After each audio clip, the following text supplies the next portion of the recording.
بسم اللہ الرحمن الرحیم۔ توبہ میں ایک الگ سا سکون ہے۔ توبہ آپ کو شفافیت دیتی ہے۔ توبہ ایمان کی تقویت کا باعث ہے، اور پھر اللہ توبہ والوں سے محبت کرتا ہے۔ اللہ کو گناہوں کی پرواہ نہیں ہے۔ وہ تو کہتا ہے، جتنی بار توبہ کرو گے قبول کروں گا۔ ہاں، تقویٰ کی کوشش مکمل ہو۔ توبہ کو ہر سانس کے ساتھ پکڑ کر رکھیں۔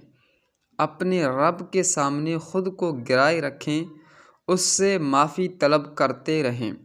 آپ کی طلب اس کے ہاں بہت پسند کی جائے گی۔ توبہ رب کا بہترین قرب دیتی ہے۔ جب بندہ مالک کے در پہ گر کر تڑپتا ہے نا کہ یا اللہ، مجھے اپنی راہ میں قبول کر لے، میری خطائیں مجھ سے دور کر دے، تب وہ یقیناً خوش ہوتا ہے اور ہمیں اپنے ہاں قبول کر لیتا ہے، جس کا اندازہ دل کے سکینت سے ہو جاتا ہے۔